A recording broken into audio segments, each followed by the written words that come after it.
ফাতেমা দেখলাম, আমার কাছে খুবই ভালো লেগেছে। দেখতে যে আমার থার্ড পারসন সিঙ্গুলার নাম্বারের কথা মনে পড়ে গেল আমার প্রথম সিনেমার।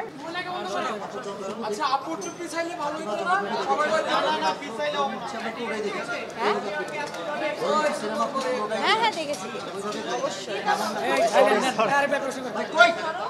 আপু জি কেমন লাগলো একটু যদি বলেন। হয়েছে ভাইয়া, আপনারা ready?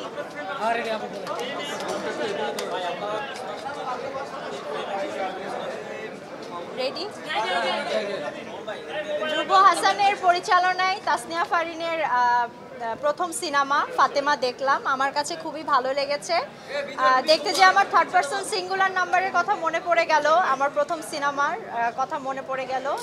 That was a wonderful journey, সবাই পছন্দও করেছিল এবং আজকে সেই দিনের কথাই মনে পড়ে গেল। এবং ফারিন খুব ভালো করেছে, ফিল্মটা অনেক ভালো, গানগুলো ভালো, লোকেশন ভালো, কনসেপ্ট ভালো, স্ক্রিপ্ট মানে ডায়লগ রাইটিং থেকে শুরু করে সব কিছু আমার খুবই ভালো লেগেছে।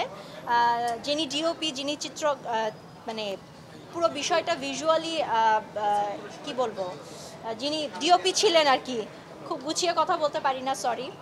যিনি ডিওপি ছিলেন উনিও খুব ভালো কাজ করেছে, আমার ফ্রেমিং সেন্স থেকে শুরু করে সব কিছু খুবই ভালো লেগেছে। আর অভিনয়ের কথা না বলি, প্রত্যেকটা আর্টিস্টই আমার খুব পছন্দের অভিনয় শিল্পী। ছোট যারা ক্যারেক্টার করেছে, ছোট ছোট ক্যারেক্টারগুলো খুবই ভালো লেগেছে, সবাই অভিনয় দুর্দান্ত করেছে। আপনারা সবাই হলে আসবেন, 24 তারিখ থেকে ফাতেমা রিলিজ পাবে আপনাদের নিকটবর্তী হলে, আপনারা যাবেন এবং সিনেমাটা দেখবেন। ভালো সিনেমা, আমার ভালো লেগেছে। ওকে, অন্য একটা বিষয় একটু, যে আপনি একটা নমিনেশন পেয়েছেন একটা জায়গায়, মেরিল প্রথম আলো পুরস্কার সমালোচকদের, সামথিং লাইক অ্যান সমালোচক না তো পপুলার দর্শক জন। সেটা নিয়ে যদি আলহামদুলিল্লাহ খুব ভালো লাগছে, আফটার আ লং টাইম আমি নমিনেশন পেয়েছি পপুলার ক্যাটাগরিতে। নমিনেশন পেয়ে আসলে মনে হচ্ছে বাংলা মানে এখনও দর্শকরা আমাকে ভালোবাসে বা আমার কাজ ভালোবাসে, তাদের মনে জায়গা করতে পেরে আমার ভালো লাগছে। এই এর আগেও তো আপনি অসংখ্যবার আলহামদুলিল্লাহ, আলহামদুলিল্লাহ। আই ডোন্ট নো, বাট যেটাই হোক না কেন আলহামদুলিল্লাহ। সবচেয়ে মজার বিষয় আরেকজন পেয়েছেন, কিন্তু সেটা সমালোচকের রায়ে সেরা নবীন উন্নয়ন কে? আপনার জীবনের নায়ক। সেটাও আলহামদুলিল্লাহ, সব কিছু আলহামদুলিল্লাহ।